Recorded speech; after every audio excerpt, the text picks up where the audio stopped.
Proceed with the countdown. 10, 9, 8, 7, 6, 5, 4, 3, 2.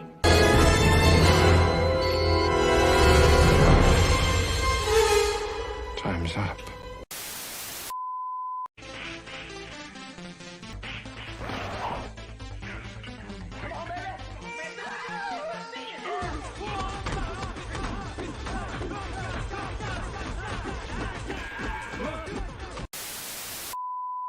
Dude, let's go. Come on. Dude, hold on. Can I figure my buttons out? That's block. That's better. Oh, my bad. Dude, nah, give me my Dude, head it's back. accident. This is only a test. And this is a commercial. Prepare yourself for combat. Mortal Kombat action figures. Fight for right in your own tournament of champions. Liu Kang. Johnny Cage. Raiden. Get over here. Sub-Zero. Reptile in the Dragon MK1. Kano on the combat cycle. Mortal Kombat. It's not just a game anymore. Mortal Kombat action figures. Combat cycle comes with Kano. Dragon MK1 comes with Reptile.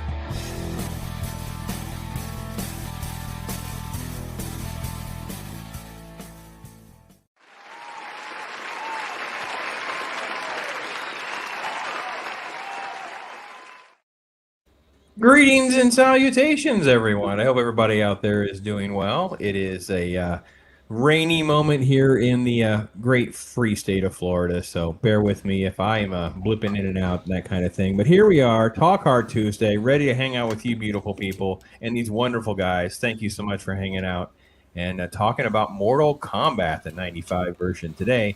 Loki, my brother, what is going on, man? Flawless victory. Flawless.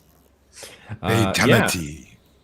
Very, very fun movie, I think, for gamers, right? Everybody. Your brother's soul is mine.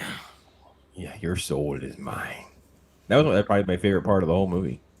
Was that sequence? Cool. Ironcaster, what about you, my friend? Oh, I'm ready to rock. He's I got got his my fight background. stick ready. That's good. There you go. I got my quarter. All right. Well, Ironcaster is ready to rock and roll. Hopefully, you guys are out there talking about this movie. Whitechapel in the house. Hey there, brother. Hope you're doing all right. Pat S. Hey there.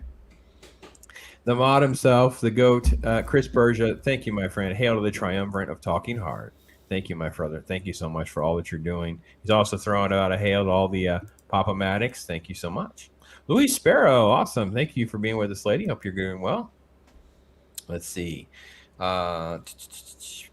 Stephen Ransom, great. Oh, look at that. The Mad Doctor's joining us. Hey there, folks. Doing great. I hope you're doing well, Doc. And good to see you. Lord Thoth. All right. Hey there.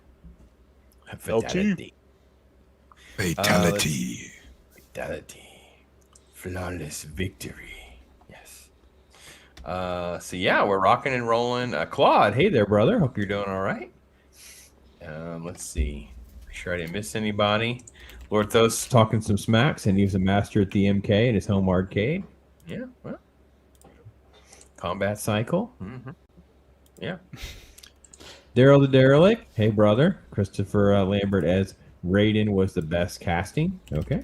All right. Fight for the users, my brother. Just talk about that today at work with someone. Yeah. Got a double flawless against Reptile in the first arcade game. Beat that, you slimes. All right. Wow. Quarter is on board. Padawallaby's down with it. Let's rock and roll some MK. Yeah, let's do it. Let's do it. Babality. Babality. Pat S. Hoping Ironcaster will sing that theme song. Bet he knows the words. I remember the opening part. You know, the very first thing you hear when you start this movie up. Mortal Kombat! Dun dun dun dun dun dun dun dun dun dun dun dun dun dun dun. Possibly the best part of the whole movie. It's the music in that. Copa's in the house. Smooth walker, hard talker. That's right. Hey, brother. DJ Ronnie G. Awesome, my friend. Hope great to see you here as well. Everyone's rolling in. Tons of folks. Yeah. Loki was doing one of his impressions. He's always spot on. Toasty. So, Ironcaster, we'll start with you, man. You are on fire about this movie. Yes, I agree that it wastes no time with the, Mortal Kombat. It just goes right into the music, and I've been listening to the music on and off for about a week now, so probably get a little sick of it. But, some of it I don't ever get sick of. But I have to be honest, that was probably my favorite part. It's the music and a few of those lines, and then, of course, the fight sequence at the end. So you're gonna have to sell me on a lot more of that tonight, but I am open to your Mortal Kombat love, my friend. So I'm kind of as I was kind of rewatching this, and kind of stewing in the movie over the last couple of days. I was thinking it's kind of the quintessential '90s movie for everything that it is. I mean, it had the merchandise tie-in. It's this adaptation of a very popular IP brand from the decade. I mean, there's nothing more controversial than Mortal Kombat, and here it is now getting a movie. It's on the big screen. It's all the stuff. It's got a lot of the kind of watered down, more safe sort of one-liners from like the action stars of the '80s with like Johnny Cage. You got some cheesy special effects. You got a guy like Christopher Lambert playing Raiden, the Lord of Thunder. Yeah, it was a fun film when it landed. Obviously, the music was just banging, and that was just made it for a fun experience in the theater. The production company is a mess in the middle of all this, so it's done by New Line, but New Line was getting bought out by Time Warner. Time Warner was like in the middle of trying to catch up to everyone else because like the Turtles had come out already, T2 had come out already, but Time Warner just still had some pretty subpar special effects housework and stuff like that. So New Line was sort of like a pickup. They wanted to expand their library and that kind of thing. And Mortal Kombat just sliding along in the middle of all this with the, merch, music. I definitely bought CDs, guys. That CD sold like crazy. So, all right. What about you, Loki? What is the first watch memory or the legacy of this film for you, my friend? Obviously, it's playing the arcade game, which came out obviously before the movie.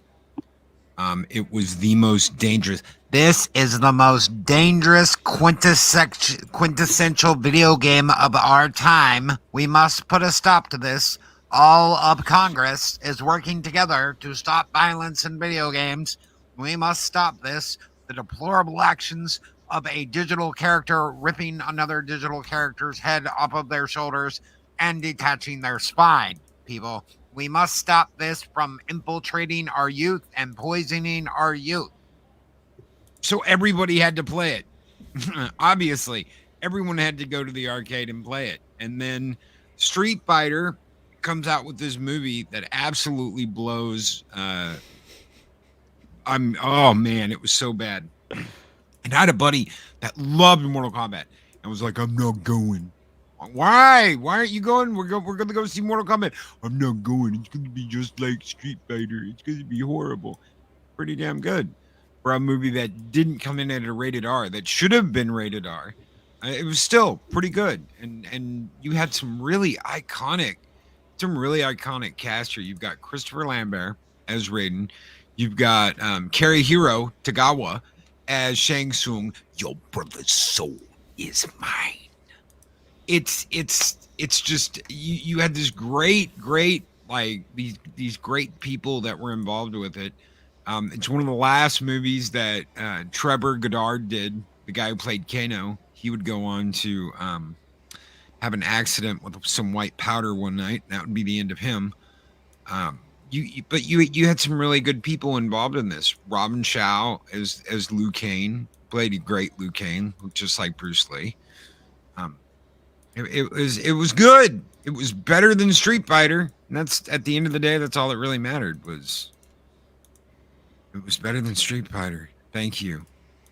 Yeah, the bar was a little low, but hey, we were there. We're there for it. It was a fun time. That's what I remember. I remember having a fun time in Street Fighter. I just remember trying to have a good time with a movie that I did not have any expectations for. Lord Thos just saying that soundtrack is still just part of his workout. Totally rocking. Adega's talking some love for that MK poster he's got. He's got it. He's got a Mark I, one of the original arcade posters. It's awesome. That's why it's OG, man. This is the part where you fall down. Yet there can only be one. There can be only one. Yes, he's got a little bit of that 80s GNR look about him there, going into the 80s and 90s. Yeah, a little bit. I had no idea, Raiden said. Yes. Nos thrown in the house. MK outraged at all moms had in time. MK2 was my favorite. Oh, okay, cool. Throwing some love for Van Damme. Lord Thros says Mortal Kombat was the best video game adaptation of all time. I'll fight you. Well, it seems like an appropriate game to have a fight over. Uwe Bowl has entered the chat.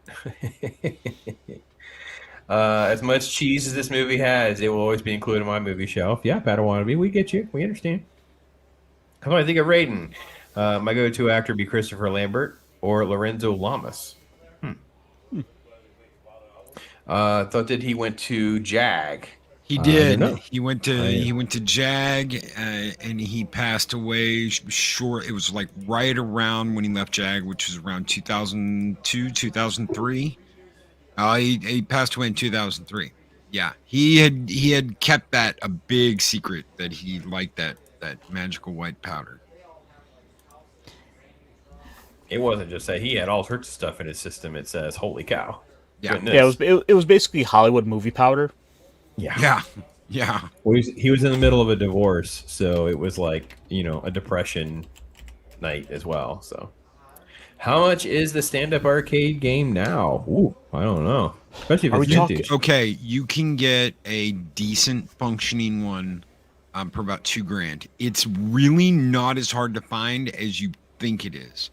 You just gotta put your homework in and look for it. Sometimes you can get a damaged one for less than that. I think the last one I was looking at was like $500, but it needed new speakers and a completely new control deck. But the board worked. The board still worked. So you just needed it.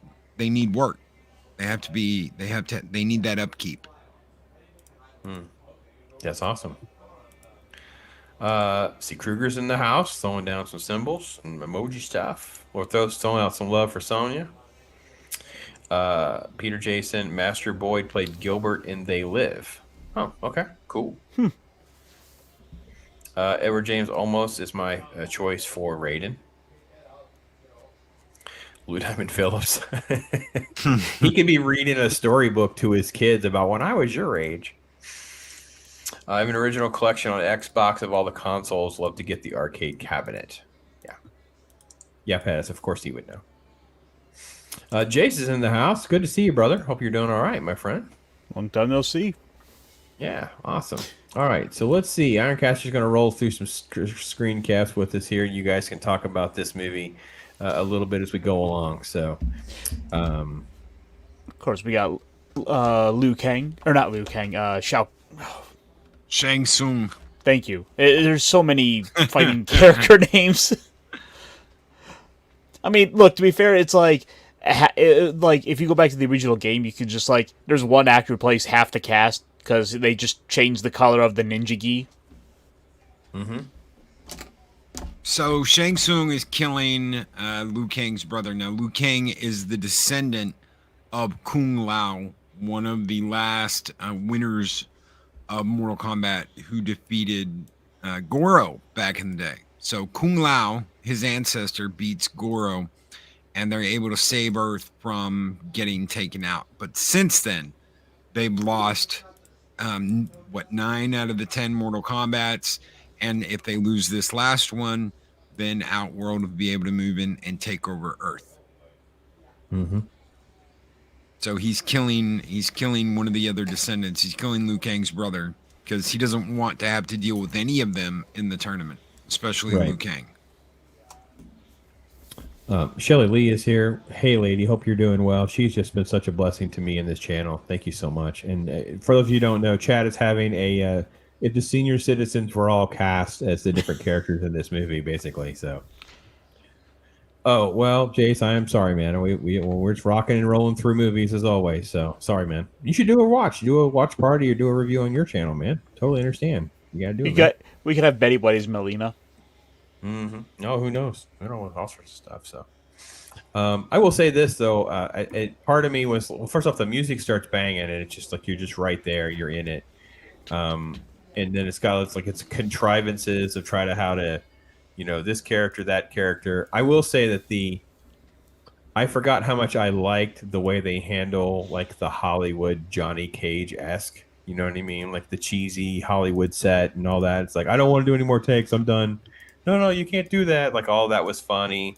And I will say, I guess, because Spielberg evidently was a big fan of Mortal Kombat, he was supposed to be that guy in that scene. That's why it looks like him. They couldn't get it out scheduling wise. Because I was watching. I'm like, this guy totally looks like Steven Spielberg. It's like, are they doing something? Are they doing something here intentionally, or? Yeah, he was a fan. He was supposed to be there and have a cameo, and they couldn't get the schedules to work out. Oh, come on, Johnny! Come on, Johnny. Johnny's also supposed to be Jean-Claude Van Damme. So Johnny Cage was based off of Jean-Claude Van Damme. Hence the split punch when he does the splits and does the punch. So it's supposed to be that kind of character, the action karate star character. And they were trying to get him. He just wasn't having it. So not after Street Fighter. Yeah. Van Damme hated that movie. He did not want to do that movie. The things I really like, it's the way they kind of built his character, where he is just the atypical Hollywood D-bag. I mean, look at him here. He's got to have like the absurd amount of bags because of course he would. Mm-hmm. Well, he also has like the condescending. Did we get to the here's a quarter or whatever? Here's some money. Carry my bags. Or is that when he gets to the other side? It's just the typical racist, arrogant Hollywood elitist. By the way, Dega does bring up a good point. So in the legacy of the Loki vinyl collection, is there a Mortal Kombat soundtrack? There's more than one. So I have the soundtrack to this movie. I have the soundtrack to the original game. I have the soundtrack to the second game, and I have the soundtrack to the third game. I do not have the soundtrack to whatever Annihilation or whatever it was, or the reboot 2022. I think one else, 2021 or whatever it was, that we could just film a like a reality show behind the scenes with Stone Loki, like High Fidelity, the reality show. Yes. So let's see. Bloodsport is getting some love for a banging soundtrack as well. So, all right. So yeah, well, I gotta say this for these actors too. By the way, everybody is ripped. Oh yeah, everybody is ripped. Like, this is not. There is none of this. We CGI it up or we fake stuff back then, man. These people came to play, man. That's good stuff. Like, it's also like a really unique kind of like look, the way they've got tied to them here with the room, how it's all kind of shaded in green. There's just like kind of this random abstract collection of things. Like, there's like a single weight on the floor, so he does work out. He's got the bike hanging up. They were known to be a little on the nose in the 90s, so we're a little on the nose. That's all. Yeah. So it's one of these sets where like you're just kind of like, do people actually live like this? I think this is a pretty stereotypical of like a single guy in the 90s who was like really working out all the time. Like, that was kind of it. Like, people didn't really have like extensive weight sets at home yet. You know, there would be some things, and you know, biking would be commonplace in some of the cities, so or college campus. So yeah, I mean, I got to be honest, some of that probably is pretty good reflection of the time. Well, Matt the other was thing I commenting remember about is being late, so it's good to see him. And Mike, Civic 414 is also here, so cool. Go ahead, buddy. also the other thing is like it seems like like I remember growing up for my dad, it was like his sounds, his stereo, the entertainment center sort of setup, like that got a lot of attention, a lot of all the folks put into it. So it's like he has an amazing like sound system, and then everything else is just kind of okay. Oh, it was like a fodder of a joke. I don't remember much about like some of the older comedians or whatever, but Jeff Foxworthy had this bit about how poor he would be, but you have like this $1,000 sound system in your apartment or your home. Like it was so insanely true. Like, you know, you live, you know, you're living like a pauper, but you have your tunes, which you would rig up to your, you know, your VHS player and your TV. So you were jamming as best as you could back then. So yeah, no, again, all that I think reflects pretty well the time. So they're making a Highlander has one, but this one has, there could be more than one. Yeah, G.I. Joe quotes. They're still casting senior citizens because he's fought in the deathmatch tournaments as a young man. Yes. A crush on the dude who played Liu Kang. Shelley Lee, I don't think you were alone. I think actually why a lot of ladies would go see this movie was because like there's a lot. And if their marketing had been better and played that part up, they probably would have even done better at the box office, to be honest. Yeah, Whitechapel's talking about gyms. There were kind of gyms, but there was like yoga classes and stuff. Like it wasn't really gyms yet. Definitely not on scale much. So, Olds Gamer, hey brother. Yeah, you're not alone. Everyone loves Raiden. It's not that I like Jeff Foxworthy. It was a big deal. I remember having this one CD or watch this one special or whatever. There's like one or two gags from it that I liked and I thought was funny. And I kind of think about, and the stereo thing was on the nose for me included. So anyway, yeah, Christopher Lambert being cast is just freaking amazing. Yeah, he's great, and he literally is just totally channeling his Highlander and stuff. But he was really into this. He I guess he didn't charge them extra to go overseas to film his scenes over there and stuff like that. So I was all down the rabbit hole, guys, on trivia on this. I know nothing about this movie, so I was trying to catch up. I mean, it's ultimately just Enter the Dragon, but with guys able to throw fireballs. Yeah, it's fun. Yeah, I agree. See, Adega knows. See, Adega, yeah, you're with me. The amp was like $500. Yeah, I had like this $1,000 stereo system, and it was like this part was Swedish, and this was this, and it was like, you know, shake the walls, and it was just like that was the way it was. It was like it was the thing, you know. I was eating Totino's pizza, but hey, we had tunes. Totino's pizza used to be so much better than they are now. Oh, absolutely. I actually had that they went square. When they went square, they screwed everything up. I agreed. See, this is the kind of stuff we need to do to fix the world, Loki. We just, again, this is why I need to be part of whatever presidential cabinet you put together. It's like, this is the kind of stuff that's important to people. He who controls the pizza controls the universe. That's right. It's you know, your choice in 2024 is serious, is clear. Vote for the person that wants to petition Totino's to bring back the round pizza. Right. We want the retro pizza back. Vote in the box. Because the bag sucks and they get like frostbite in the bag. Put them back in the box. Yeah. Yeah. Vote proper in 2024. We care about your pizza. Go ahead.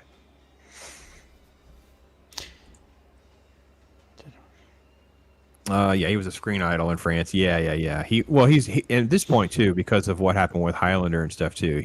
Tarzan was actually a big deal overseas as well. He was huge overseas, so they knew. So yeah, he's there's all sorts of like love. So Old Gamer says, remember the 69 Empire 10 subs would knock mom's pictures off the walls to the soundtrack? Yeah, I still get in trouble sometimes for playing stuff too loud. So yeah. I really have to be honest, and I'm sorry if I upset somebody made some love for Sonya. I hated her character in this movie. My goodness gracious me. I don't even know what she's supposed to I just there was nothing I enjoyed about her character in this movie. So I'm assuming it's supposed to be a pretty good adaptation of a character or something. I couldn't get it. It was you gotta awful. remember at the time this was coming out, like there was lore and there was all that, but it was like super light. It was basically about I think by this point the second video game had come out. There was like 1 or 2 comic books, and then whatever was actually like the end results of like if you beat the game. Like they had a very little go on. Like her whole thing is to avenge her fallen partner. Yep. Kano killed her partner. Was pretty much what we knew. Kano killed her partner, and she wants Kano. Well, I don't know. Mrs. Sampras doesn't do it for me. I couldn't get into it. There was never like a Johnny and her relationship in the first 2 games either. Right. Oh. But we did know because of the second game that Shao Kahn captured both of them and strung them up in his arena. So when you got to the end of the second game, Sonya was on one side of the arena because you can get to play as Sonya in 2, and Kano was on the other side, and they were both like strung up by their hands and their feet and captured. So, well, she's a pretty lady, but she can't act for crap. And then her unbelievability in this scene was just absurd. But it's okay. I rolled with it. She plays a teacher in Billy Madison. And Yeah. She's actually been in a few other movies. She's been in a few other movies. Like I'm not trying to even diss her career. It's just this. I don't know. Again, this is a silly Mortal Kombat movie in the grand scheme of me trying to criticize acting. So I don't want to derail the conversation. That's not why we're here. That's for sure. They could have gotten better. They just needed a director. Like, listen, okay, come back into this. First off, relax, calm down. I know you're a cop. I know you're what you. This is when I get into like the filmmaking 101 stuff. It's like this is the director's fault. But this is Paul Anderson, right? He's not very good. I'm just sorry, guys. I know you guys have a lot of fan love for some of his work. I think he's pretty crappy. He does not do a good job. Most of his movies have these things, these moments, these scenes where you're like, dude, just go give her some direction. Talk to her. Jeez Louise. If you think this is bad, have you seen Annihilation? I know. I know how bad they get. His work is. I mean, first off, I got to be honest. I know it's a silly, cheesy thing to hold him accountable to, but he was the reason they made that Three Musketeers movie, and the fact that it just turned into such a freaking mess when you have that should have been such a layup to make a bunch of money, and they couldn't even get that one done right. Like this guy, he's just Hollywood, just hanging on. Now he's like the video game guy. That's all. Basically, that's all he's there for is to either write, direct, or do both. All these like adaptation things and stuff like that. And he's usually I guess he married Mila, right? So I mean, there's some people probably give him. He has flashes of insight. So there are flashes. There's like a flash here and there of greatness, and then you turn around and it's like, Matt, why the hell did you do that? There's some of the stuff in like the first Resident Evil movie I really liked, and there's stuff I didn't like. But then you get to 2, and it's like the whole movie shits the bed. Then you get to 3, and it's more shitting in the bed. And then you get to 4, and it's like, well, there's some cool stuff that harkens back to the first movie, and that was cool. But then the rest of it's all crap in the bed. And it continues like that until the last movie, which reminded me of the second movie, which was absolute trash. So, I'm looking at this. I guess it's like his first. I don't know. I've never heard of this. His first film is called Shopping. I've never heard of it. It's a Jude Law film, but this is technically his first budget film. So maybe I shouldn't be quite as well. I'm not taking it back. He sucks. I'm sorry. Okay, next. Go ahead, Ironcaster. Get us to the freaking island.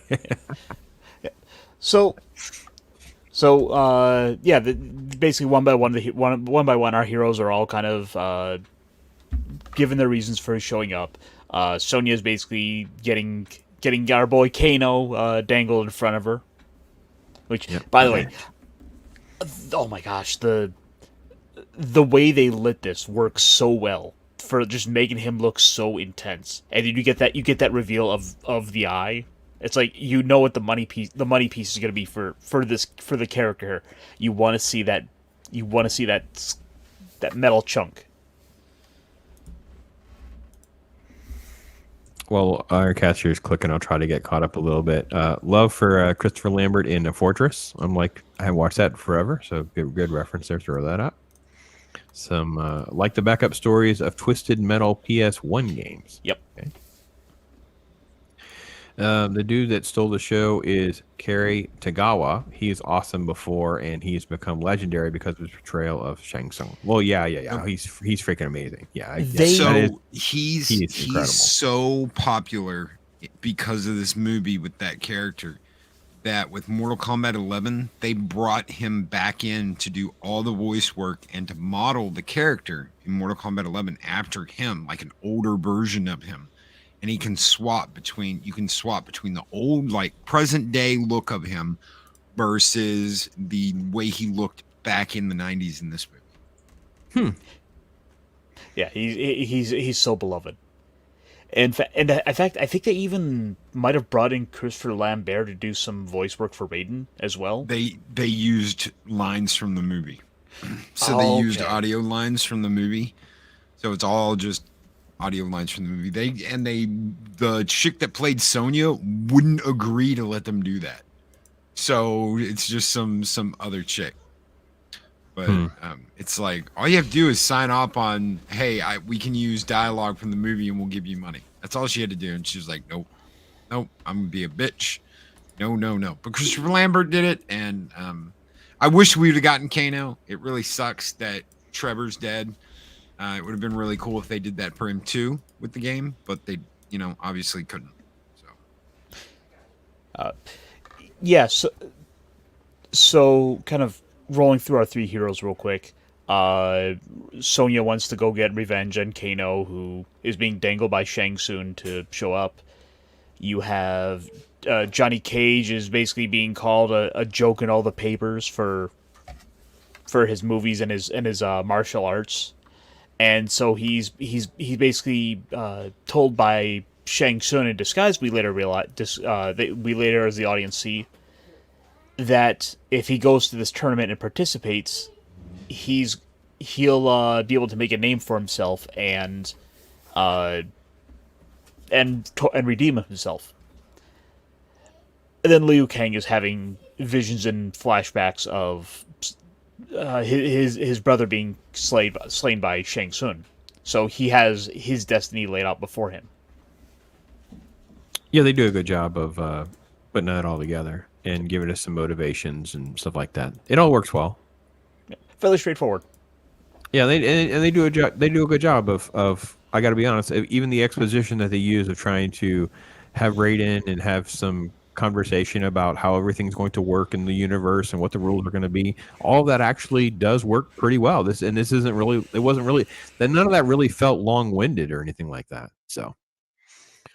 I just didn't. I got to be honest. I tried to be a little bit objective, pretending that I've never seen the movie before. If they had kind of explained how the tournament was going to kind of work, that might have been a little bit helpful. But that was, here or there. Again, this guy comes totally ripped. These actors and even the extras that are in the background, the faceless, interchangeable foot soldiers.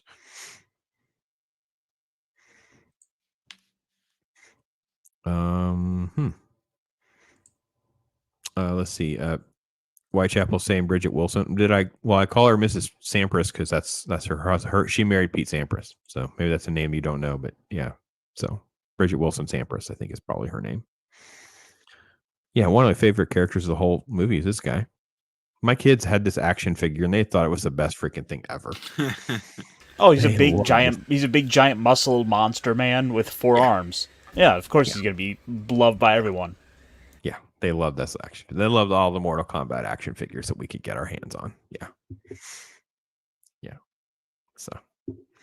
And also Shelly's really enjoying herself with this movie. We get you, Shelly. You do it, girl. You go, lady. We get you. Ironcast will have to stop on some better screenshots for you and just let it hover there for you. Yeah, I mean, one of the nice things with Goro was the fact that it wasn't a actual animatronic like puppet that they were using with, so it was practical effects, and for what it was, it works. No, they had a great job doing it. Again, this is after the Turtles, so they were trying to have this sort of like hybrid tech like the Turtles did. They had all sorts of problems with it. It broke constantly, delayed production constantly, because some of the shots, there's a lot of water and stuff. So, yeah, this was, again, I think all of that, none of that really should be part of the criticism of the film. It is what it is. It's just a cheesy video game movie, one of the earlier ones of note. That's for sure. So Dean Krantz said this movie and Highlander, only productions I bought the soundtrack from. Oh, interesting, Dean. That's kind of cool to know.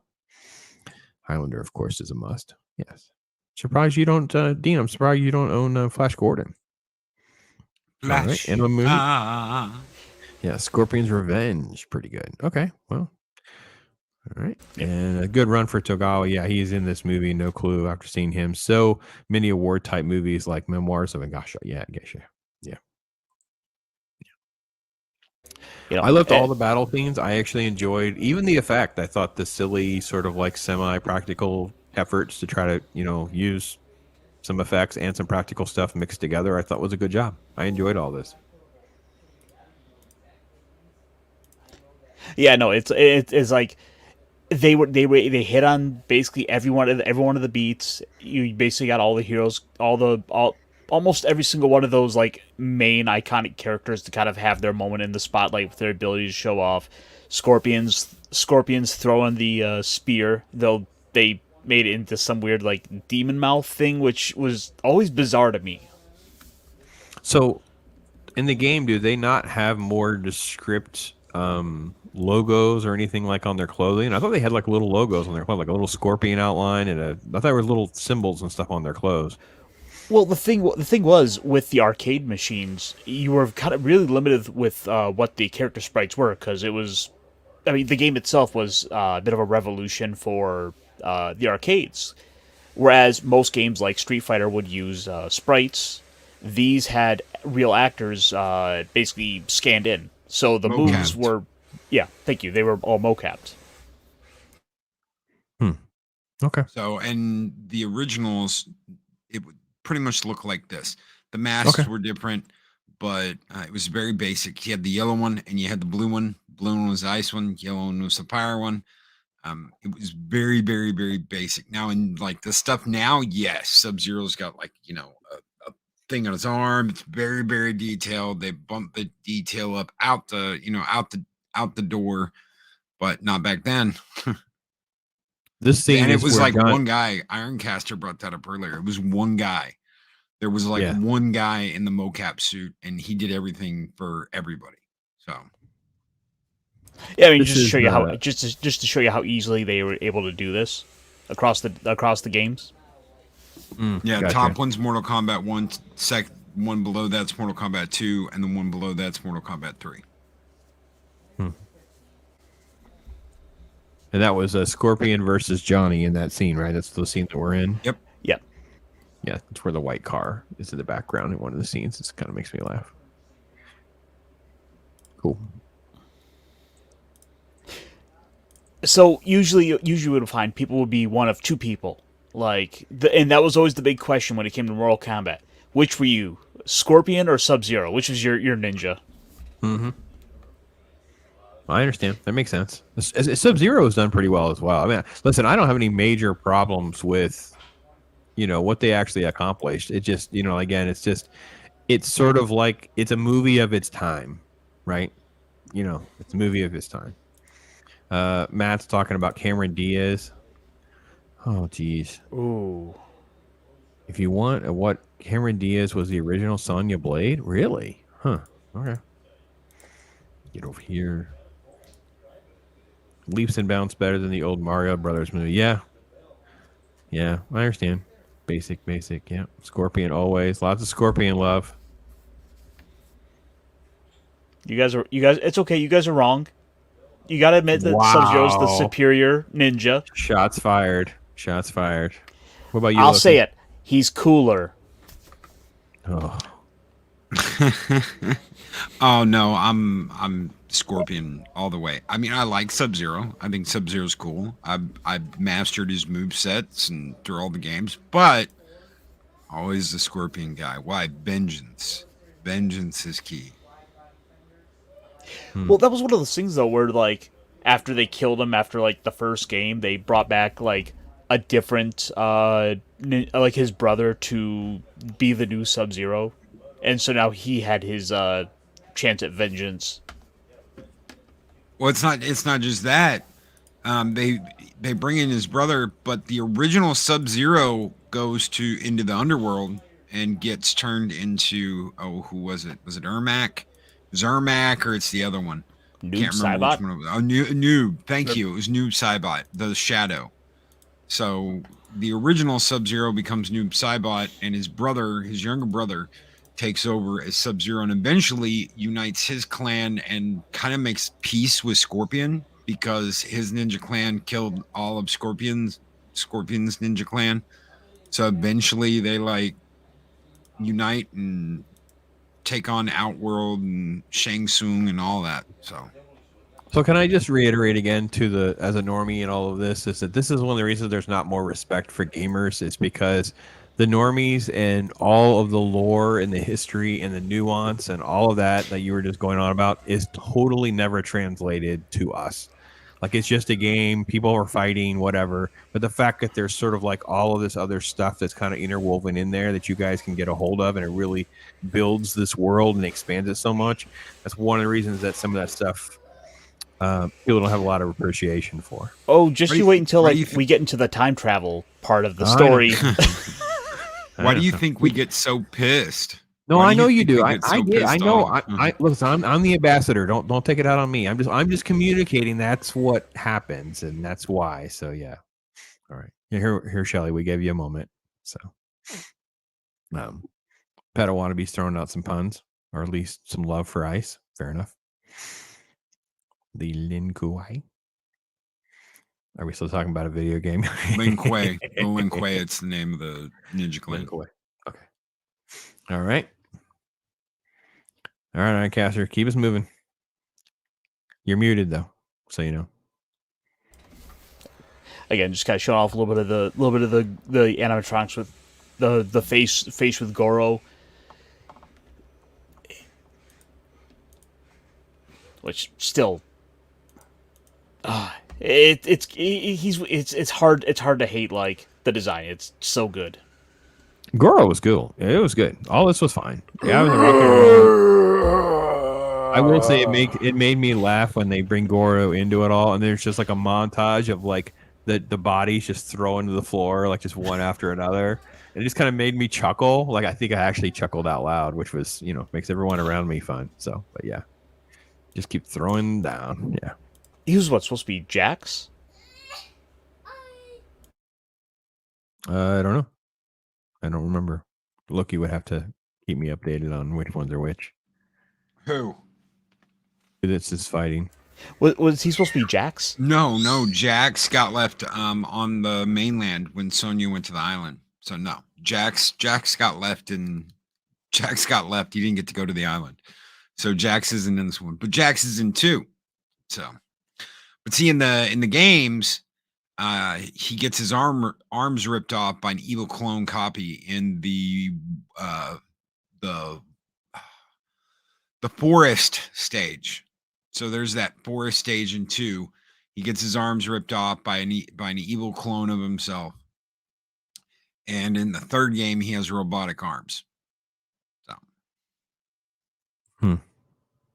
Yeah, it gets really silly. We got to justify like in this game franchise that's famous for ripping people in half. How do they keep coming back around? It's like, well, it's just another martial artist that Johnny Cage knew. Yeah, okay. Yeah, I picked up on that. Subtitles back then didn't give us their names, so sometimes if it's not said to us, I just don't know. I don't get it, so it's okay. It doesn't matter to me. I knew who Goro was. I was cheering for Goro anyway. Keep going, guys. Oh, I think you were talking about the stage here. Kill him. What's that? Oh, let's say this was the forest stage, which is is one of the more iconic shots from this movie. Ultimately, just the long rows of uniform trees to kind of pan the camera along. Interesting. There are some good shots in the movie. I mean, I actually think it was done pretty well. I'm not gonna. I'm not bagging on the film in a lot of ways for that part, but it just he misses his mark with the cast that he even has to work with. But it's okay. It's fine. We had a good time. I have a good time watching it again. So, but going through the different fight sequences and as the tournament's kind of moving, we just ultimately get to a turning point. I think we're getting to that point now, right? Where are we at now? Go ahead a little bit more, so I know frame of reference where we are. So yeah, this is this is actually the ultimate fight with like Shang Tsung. Okay, so right before this, he grabs Sonya and kind of breaks the rules, right? He just, again, everything's all hunky-dory as long as everyone will follow the rules, but once the people don't follow the rules, then it's like, well, then then the story arc just kind of breaks, and now all bets are off, right? So he pulls her into the other world, and now they're going to have their big showdown, and Johnny takes care of Goro, which I think is freaking great, by the way. I love that scene. Yep. And then we get the iconic Johnny Cage move. Yeah, and you get the "This is where you fall" line, right? He's dangling there. This is where you fall down. Yeah, and then we just get rid of Mrs. Sampras because she's just tied up on the side. We don't need her around anymore. Again, that's why I think I just don't care. Like I just didn't care. And we get to this great fight scene, which I had a lot of fun with. There you go, being pulled through the portal. I love the shit-eating grin on Shang Tsung's face here. Yeah, he gets to manhandle the hot girl, man. I'm sure there's outtakes of this. Yeah, his basically Johnny Cage wound up making a deal with Shang Tsung to fight Goro to effectively face his own fears, and because Shang Tsung is this deal maker, he agrees to it, and that's just kind of play into a lot of sort of his character. He wants to. No, go ahead. Oh, I was saying no. He wants the victory. Like, fine. You can't beat Goro. Go ahead. Man, no wonder Anderson has a career. This movie 6x'd. He made this movie for $20 million, and it went over 122, and that's not counting all the money they made on all the merch. But everybody's talking about the games and the posters and the action figures, and no wonder this guy has a career. He just fell backwards into getting this one done and made a ton of cash on it. Yeah. Good night. This was massive. Yeah. I mean, I knew it was, but I know it was financially that big. That's crazy. This was what got him Event Horizon. Some people love Event Horizon. So those of you in chat that are going to start asking for Event Horizon, just know that it's not happening right now. 2 of the 3 of us have no interest in rewatching Event Horizon. Oh, I remember seeing it Really? 20 years ago. You said no. You didn't want to watch it. I'll watch. No. I'll watch Event Horizon. You were like, it's all right. And I was like, yeah, I feel the same way. And we just kind of kept moving. Iron Cash was like, I don't even remember much about it. And I was like, all right, let's keep moving. Go to the next one. What else? Okay, I exaggerated. You didn't say you wouldn't watch it. You just kind of did the Loki groan. I interpreted to be, Right so there. I misinterpreted that. Yeah, there it was. Okay. Get a little more Liu Kang. Yeah. No, it's not Gap. It's yeah. There you are, throwing down the emojis. That's one of the members. Gap. That's it. That's how you do it. That's how you roll. Shotcaster. Loki Zardos. Yes. Yeah, I know, Matt. Yeah. This was a lot of fun. I actually had a really fun time rewatching this scene. I really did. The movie is what it is. I had a fun time watching this scene. I mean, it's doing a good enough job, kind of playing with a lot of the iconography of the franchise. I mean, it was like, oh, hey, here's the stage with the spikes. It's like, oh, I remember this. Wait a minute, and it's in the shape of the dragon. Well, and again, we're very critical of modern shows and modern cinema, and look at this. It has incredible set design. It's very practical. A lot of good lighting for what they're working with. It's very low budget. This is exactly what we kind of want them to do. It's like go back and make movies that are like a more moderate budget that's not filmed in the volume with more practical effects. Not saying you can't use CGI and special effects when you need them to, but reality is this is a very, reasonable film that has a legacy. People, you guys are loving this, and I totally understand. Totally understand. One of the and there are little it's the member berries that work because it's not kind of dangling it's not dangling those without purpose. I love here, for example, the little detail of all the bodies kind of laying around down beneath, like the fighters who've fallen and died. Okay. Let's see. Gab's giving us some love. Yeah. Of course, we can't have our heroes lose here. No, I thought all this was fun, and literally he does, the on the nose foreshadowing when the spikes are coming up through the floor. You know exactly how this is going to go, but at the same time, it's still fun to go along for the ride. I don't know what was it. Was this PG-13? Has to be, right? Yeah. Okay. And I understand you guys wanted to. PG-13. Yeah, I think that's part of the objection, right? Some people were really mad because it was PG-13 and not rated R, but they were obviously trying to make sure they had a wide audience.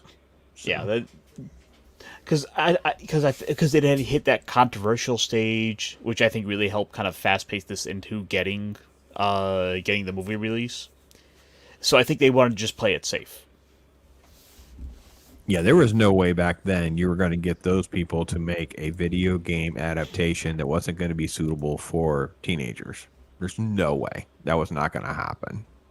Yeah, you have to understand rated R movies were not, and in a lot of ways they're still not that profitable. Like, now, this was made for $20 million, so for him to have made this rated R and made money, it probably still would have made money. But the market in your upscale, you're scaling up on your revenue is not as much for rated R, and they were stricter back then. Now the world's different now. That's all there is to it. Deadpool broke the system for sure. See, so unlike modern movies, the blue beam of light isn't the MacGuffin that we need to deal with to end the movie. No. This is the reward for ending the movie. Oh, that's funny. Good call. Very good call. So Shang Tsung is, of course, like a wizard who steals souls, and because Shang Tsung is defeated, all the souls are let loose. And then we have this little moment as all the souls are ascending to heaven, to the world beyond.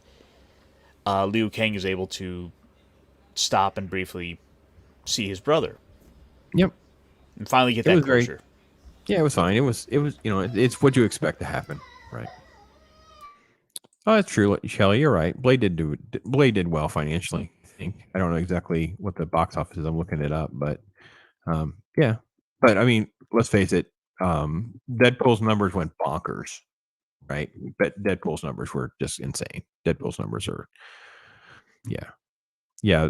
Blade is 70, domestic 131. I want to say Deadpool was like, several $100 million.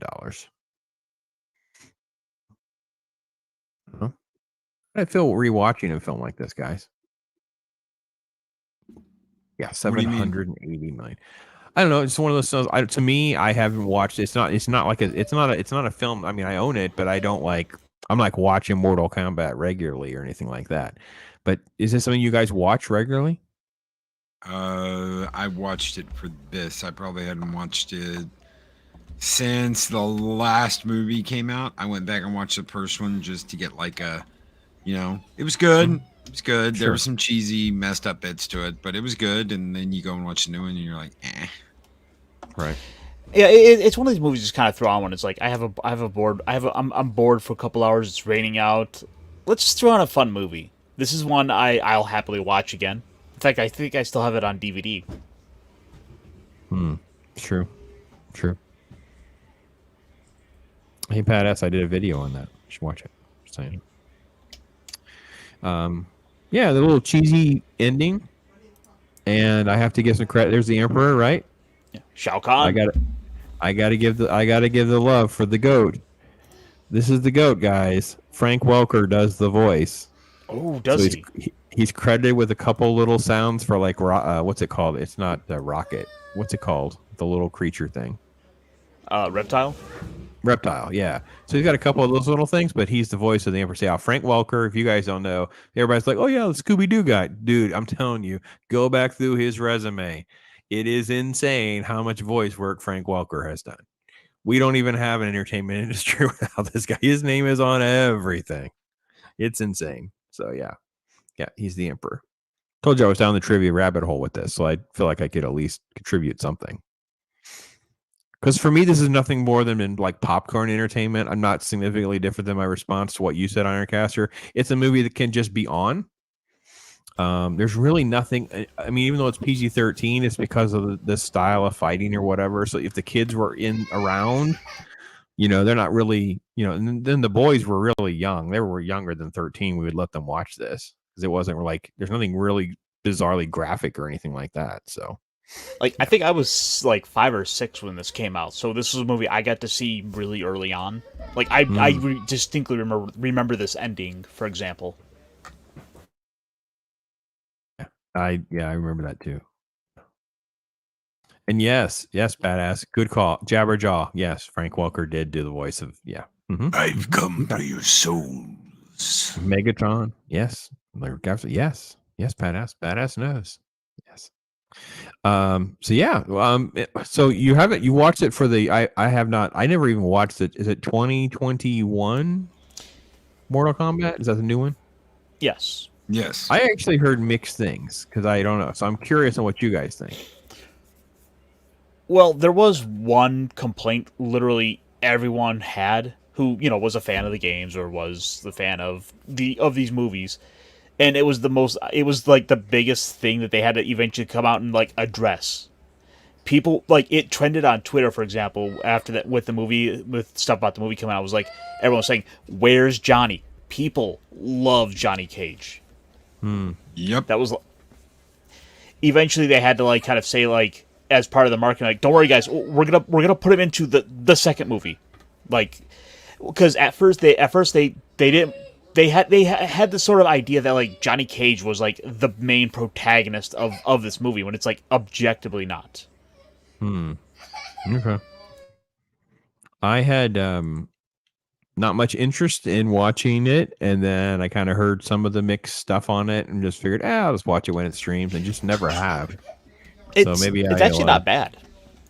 Well, and that was what most people said. It's like it's just okay. Like it's not, it's a horrible. Like I said, I'm in a place now where I'm trying to pitch that we get away with Rotten Tomatoes. We just figure out who owns it and we just delete it. We'll all do better off going back to a 5-star system, so we can say 2.5 to 3 stars is a good movie. It's okay to have a 2 to 3 star movie, and then we can get away from everything having to be an 80 or a 90. It's stupid. Anyway, so.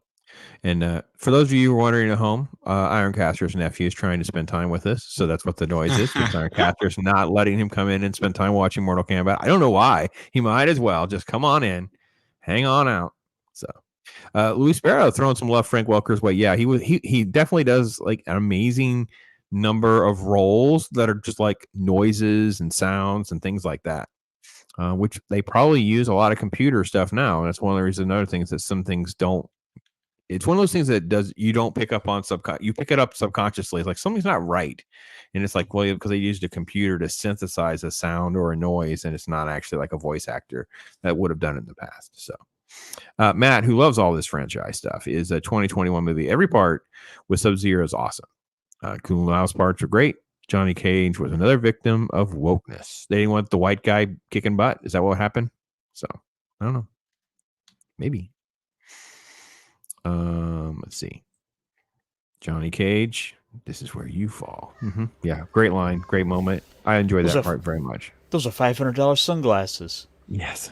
I heard he was originally cast to be in the movie, but because of box checking, they replaced him with Cole. Okay. Yeah. again, this is the kind of thing too where fandom can just, object appropriately because, it's like, listen, if that's what y'all are gonna do, don't expect people to be happy about it. Yeah. I mean, to the credit of, the fans, it's like they rallied together and like got like Sonic to work out. Yeah, like- no, they changed the whole direction of the movie. I was part of that. I remember covering that because I remember seeing the image and I was like, this is insanely bad. Then, of course, all the fans came out and then they were like, we're going to make a change. I'm like, whoa, that doesn't happen. Very cool. So, yeah, no, I was all about that. And look at them now. They're on like Sonic 3. They're doing a Knuckles TV show. Like it was the right call. And I remember how a lot of the Hollywood establishment critics were very much against the idea of actually giving fans what they wanted. Oh, they can't stand it. Oh, they hate that we have voices. They hate that another critic is a love of something. They can't stand it. So, yeah, Matt is pointing out that these are the two guys that are just a literal history of all of our love of animation, Frank Welker and Peter Cullen. It's over, Prime.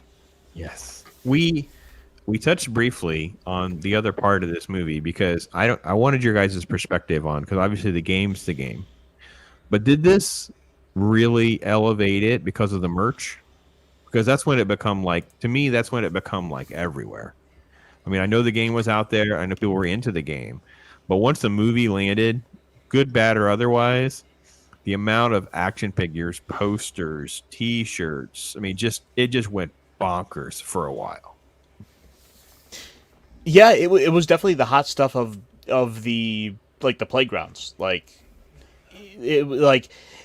It's up until about 97, 98, because that's when Pokemon hit and that's when that just completely took over. But yeah, no. Mortal Kombat was just the game everyone wanted to talk about because it was controversial. All the adults were like all up in arms about it. Like I think Hillary Clinton tried to like get it banned. I was trying to figure out who owns this IP. Just curious. I think it's currently like Warner.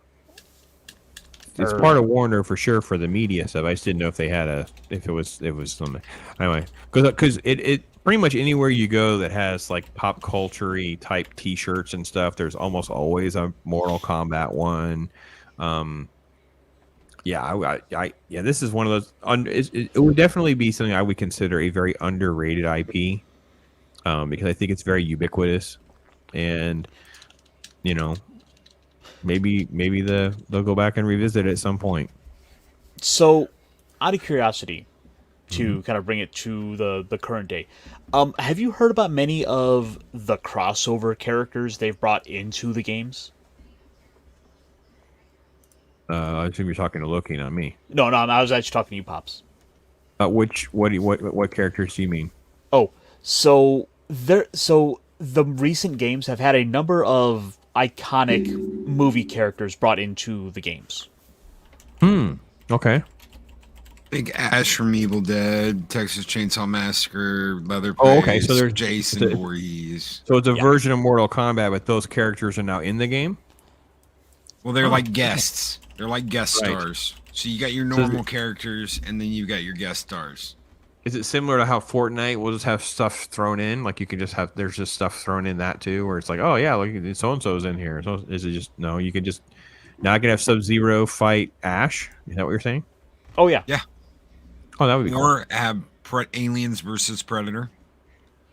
Oh, they've done that before, where they brought in like an alien and even written a story. Like an alien shows up, the face hugger gets loose in Outworld and gets on a Tarkatan, which is Baraka, one of the Baraka lookalikes, and you actually get a alien with the Baraka claws because they're taking part of its DNA to reproduce.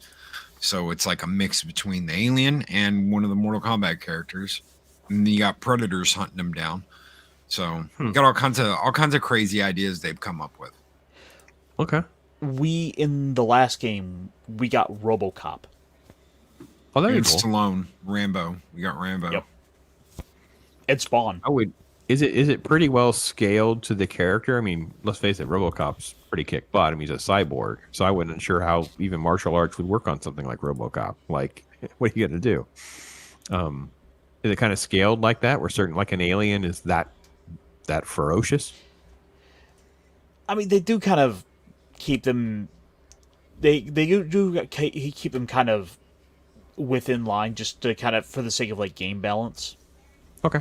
That's what I was asking. There's some really cool stuff you can do with them though. Like with the alien, one of the fatalities is the alien pushes you, and this giant tail, like spears you from behind, and you your guy looks up over his shoulder, and it's the queen bringing you up and ripping you in half, like what's his name, the android in Aliens, the one that rips in half at the end. Bishop, yeah. Yeah. So there's all kinds of stuff. You can do the Carl Weathers death from Predator, where it takes like your arm off and your other arm off and impales you. And there's all kinds of crazy stuff you can do where they incorporate stuff from the movies into the game. Wow, that'd be cool. Yep. In fact, they go and like Bobby. Yes, he is the voice of Predator, or whatever sound of Predator he is. Yes, he is. So go ahead. Sorry. Oh, I was gonna say it became a big sort of YouTube event every time. Like they would go and put out a trailer where it's like, who's gonna be the next character they're gonna show off. It's like, wait, the Joker. The Joker's in Mortal Kombat. Warner Brothers. Well, they did a big DC crossover.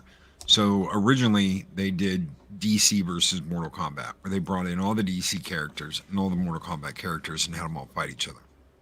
Then they did Injustice. They did the Injustice games, which is like Mortal Kombat Light with superheroes and villains. And then they did, they've been bridging the gap and bringing in people to Injustice from Mortal Kombat and bringing in people to Mortal Kombat from Injustice, going back and forth. So how do they handle something like Superman being in this game? Superman's never done the crossover, but Superman is vulnerable to magic, and these are considered magic. Oh, gotcha. They're magic wielders, so that would work. Okay, so gotcha. I think they also, like, story-wise, they had a drug they made that basically gave people short bouts of enhanced abilities. That was an Injustice. So Right. the Joker could take on Superman, basically. Right. And have it be a fair fight. Okay. That would be interesting and fun. Again, when you're into this type of stuff, to be able to have more, what would happen if so and so fought so. That's exactly like Nerd Talk 101. Like, this is literally what everybody does, especially when you're in the heyday and you first discover some of this stuff. The first thing you do, you're trying to gauge who could beat whom, and to be able to have a game like this where you could be able to flesh some of that out and have some fun doing it. That's brilliant. Way to go. As far as what I think Luis was saying, I wouldn't like it in a film. Yeah, because then it becomes like Ready Player One. Like, it just becomes like a bouillabaisse of just chaos, and I don't know that you get anything of substance that comes out of it. And then Luke Skywalker's gonna show up with his lightsaber and go show, and then the Raiden's gonna shoot him with the lightning and he's gonna stop it. Shelly's so funny. Shelly, I think you guys take nerd to a whole new level. Shelly, we love you for it. Yes, sweetie. Yeah, I get you. I feel it. Listen, this is their arena more than mine. But I have to be honest, I totally support it. I think it's so cool. I got to be honest. I would love. So again, this is why I'm not allowed to have this be my full-time job and be wealthy enough to do it, because I'd have Loki deliver that cabinet that he needs, that arcade cabinet with all this crazy crap on it.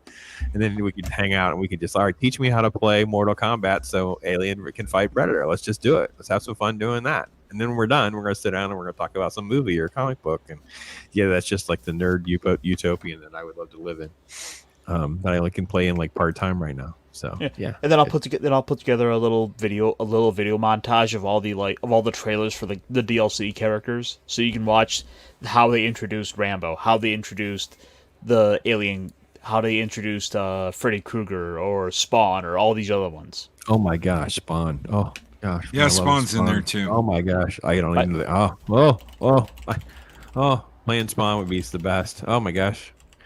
I'm reading Spawn. I'm so addicted to reading Spawn right now. It's just insane. And it's like even when it's not good, it's still fun. That's the best. It's like when you can just have fun. Remember that, guys? Remember fun? Yeah. I don't know. It's a thing. All right. So last thoughts. Loki, what's your last thoughts on revisiting the 95? What was it like? It's fun. It's still fun. It's still a fun movie. It's aged a little bit, but it's still a fun movie. It's probably this bastard's best movie. That you know, he made some real stinky cheesy movies, and I most of the Resident Evil movies I can't stand. I don't like his directing style. I don't like the people he picks for movies, but this was, you know, for a very early movie, I'm surprised it did so well, considering that he'd just get worse as time goes on, and that's me being nice. I'd have to rewatch Resident Evil and AVP, because the last time I watched AVP, I sat there having like woke PTSD, because it's just like it could, through our 2023 lens, that movie feels extremely woke, even though it's not. It predates all that, but it was just the way it's done. It's not done well the way Carpenter and Ridley Scott did with a strong female lead. It's very forced, and it just doesn't feel right. Like it just doesn't work as well. Look at the yucky ass, look at the dumb ass face the Predator makes when the alien queen comes through the ice, and he's like, whoa, oh no. Yeah. Okay, so Ironcaster's teasing me because he has the Spawn trailer. So let me get my little overlay, so we'll have it in case we need it. So all right, go ahead. I think it should be fine. It's also like a 3-year-old trailer at this point. Oh yeah, It's but commercial. you know they are cracking down on all sorts of stuff, guys. It's completely bonkers. I wish I could tell you it wasn't, but it is. Overlay's not going to really help any because I think it's on the wrong side of the screen. Yeah, so it really Can't help hear as it. much. Oh, did I not? No, you didn't. I was just audio. hoping to have the visual. It's beautiful. Oh, we'll just share the entire screen and the system audio. Mm-hmm.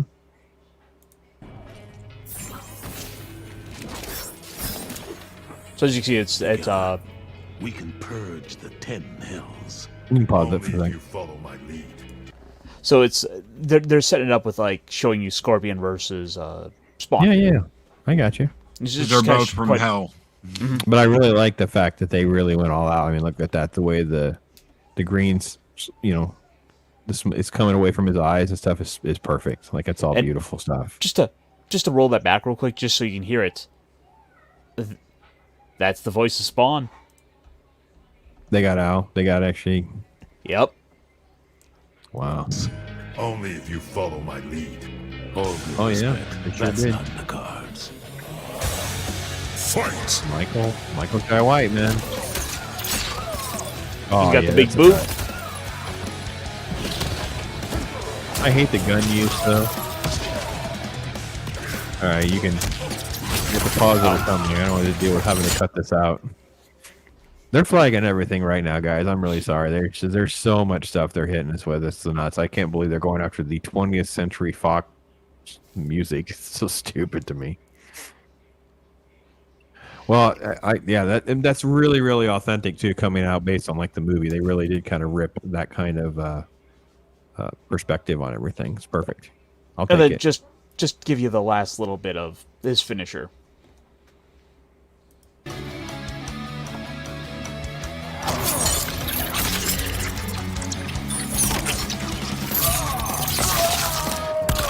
That's pretty real. I'm down with that. Yep. Oh yeah, there we go. Yep, that's the Spawn I know. That's the Spawn I know. That's so good. It's so perfect. Yes. Oh, I gotta go reinstall this now. Matt is little Milo love. All right. Okay.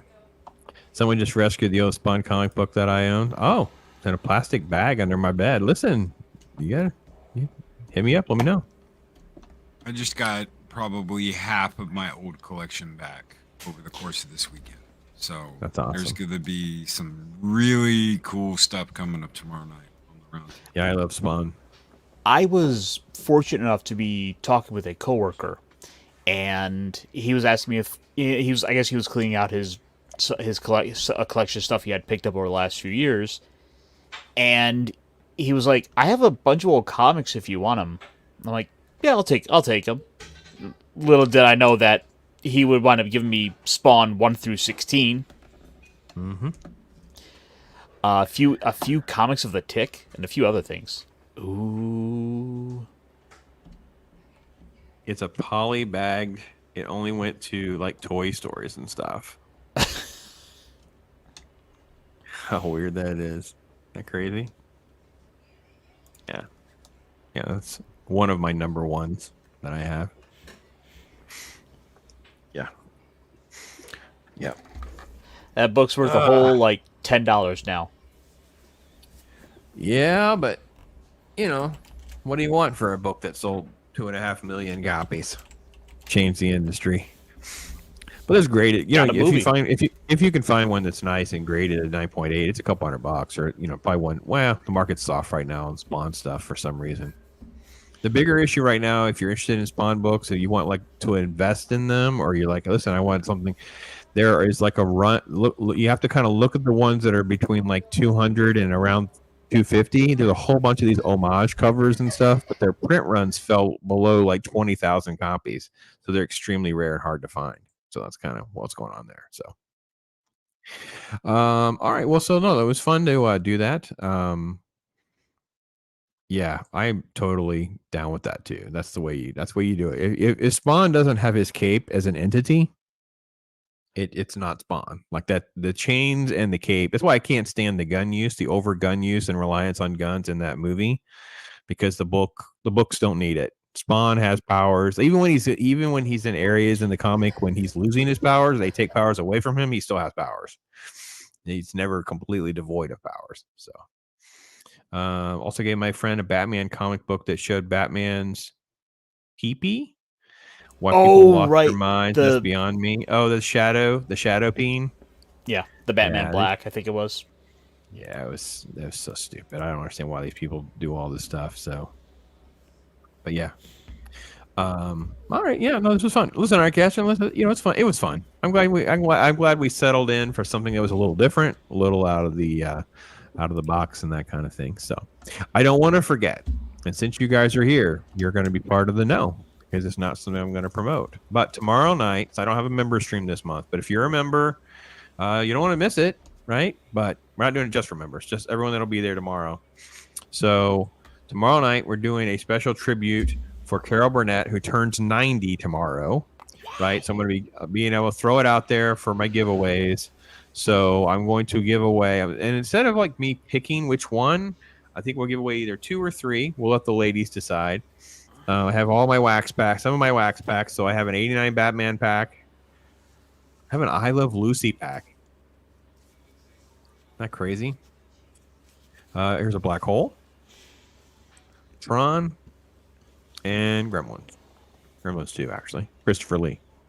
So, if you're on that stream, we'll do a giveaway or two and give away a couple packs of trading cards and that kind of thing. So, you don't want to miss that. If you can be there, feel free to do that. So, pull your earlobe pops. Yeah, got to do a Carol Burnett. Yes, I know the reference. So, yeah, we're going to pay tribute to her. A lot of folks, I don't think, even know much about her. So we're going to be doing that. I have a great panel put together. Magcheck Mags is going to be with me. Both Arwen Avalon and Darth Arlena are going to be with me. So we're going to do that to pay some tribute to one of the great legends of comedy and celebrate her 90th birthday the best we can. So Chris is saying, please tell me you're going to include Star Trek parody Carol Burnett. Well, if you want to request, I have not put together all of the clips yet. I've been trying to work on that. So, yes, Chris, I will track that down for you and see if I can get the S teacher. Her ability to lean into pop culture is just amazing.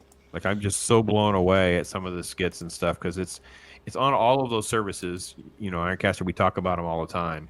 There's tons of stuff you can get out there, and I can't tell you how many things. My wife and I, we've watched so much of it. So yeah, if you have a request like that, let me know.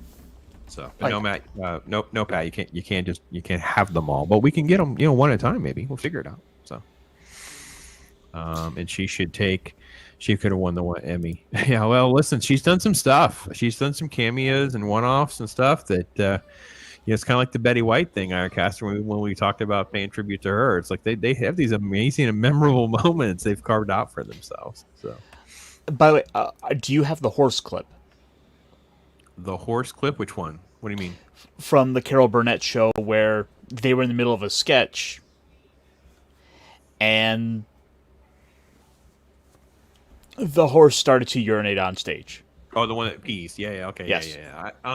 I don't know which ones I have and don't have. I have a whole bunch of stuff downloaded, but I haven't carved all of it out. Obviously, the Gone with the Wind is the number one thing that most people have asked for, to make sure we do something with that. But no, I can try to track down the horse thing for you. So, but yeah. So thank you, Bobby. Thank you so much for hanging out with us and being with us. Thank you guys for being a member and supporting us and doing our thing. Thanks for being here and talking hard. It's been fun to reflect on Mortal Kombat, and it's fun legacy, that kind of thing. So I just saw it in the window and had to have it. Oh, that was at the Batman book or something else. Yeah, maybe it's Batman. Listen, hey, you gotta do what you gotta do. I understand. She had to see the Batwang. Had to check it out for herself. So listen, I totally understand. So.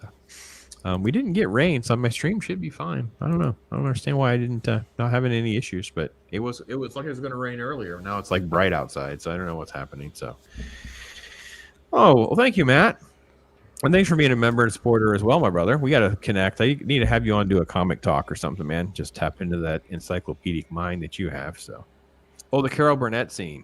Oh, okay, yeah. Gone with the Wind.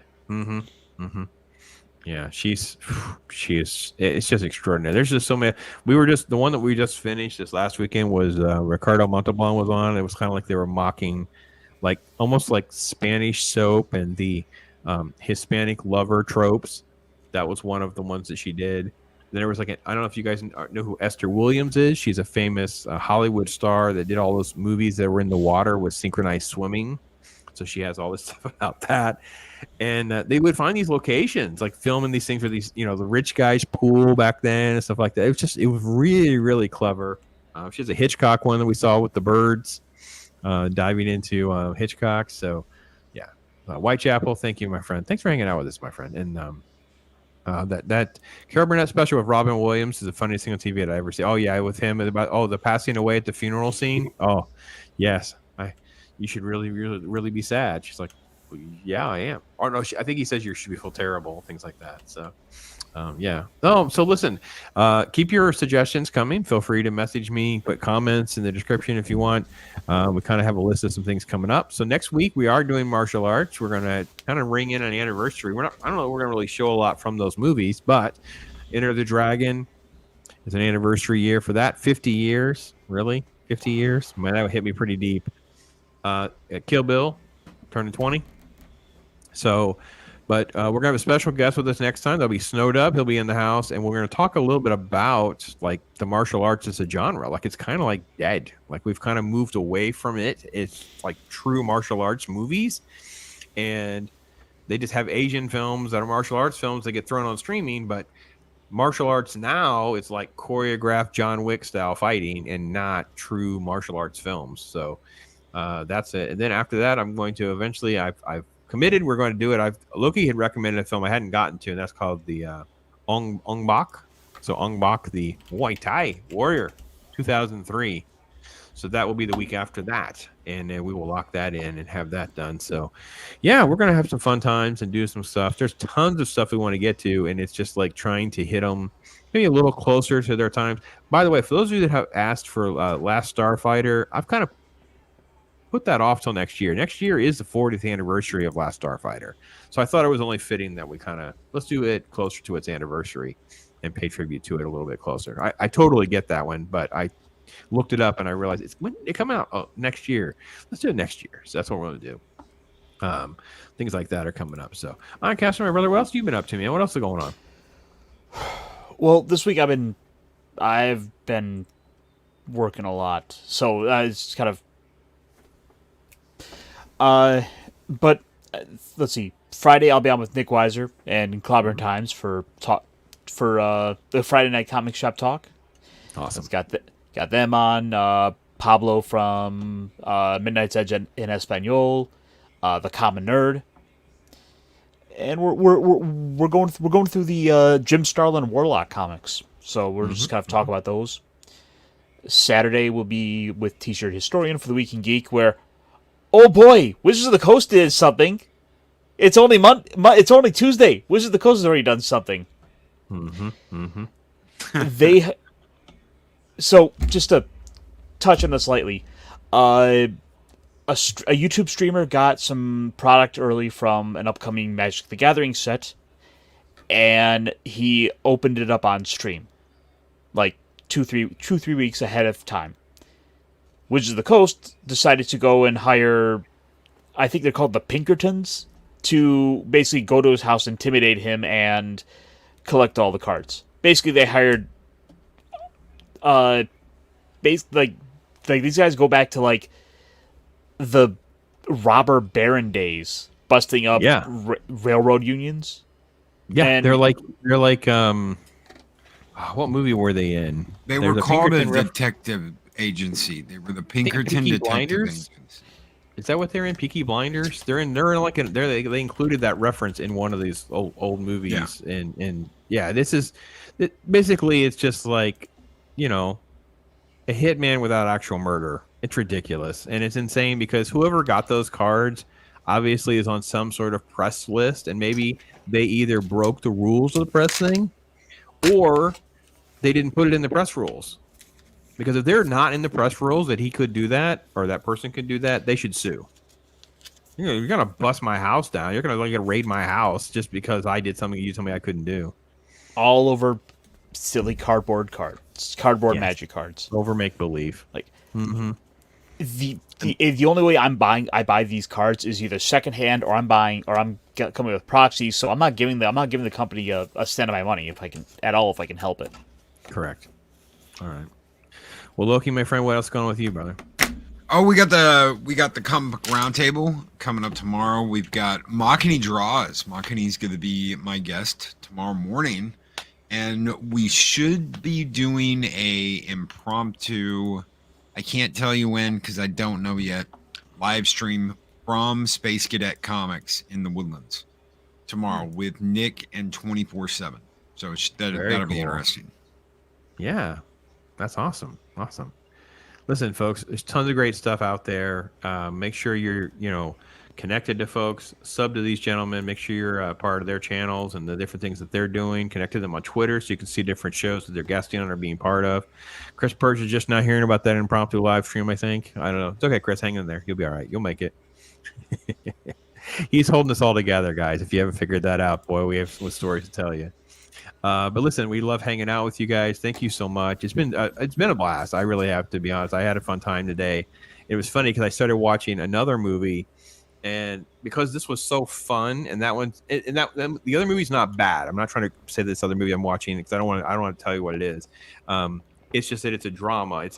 I'm in a heavier part of the movie, and I was like, I don't want to watch the rest of this right now. I just didn't do anything. I was listening to music at that point. I just shut it all down just because I had this going on and whatever. And I'm like, that's good enough. I'm good. So, but listen, guys, make tomorrow better than today. Be blessed. Have fun. It is, as Ironcaster says, the quintessential 90s film, and that is definitely what should be on the box, and they should do anniversary stuff that says that. Listen, go out there. Talk hard, and hopefully you'll be able to join us next time as we continue to just do fun stuff like this and hanging out and having a good time. Put your quarter on the machine. Yeah, you better mark your territory, man. You gotta have your quarters. So you guys take care. Talk hard. Ross, all I do is chill. My life is a thrill, for real, Bob Ross. I be too calm for the drama. You don't wanna cause a problem.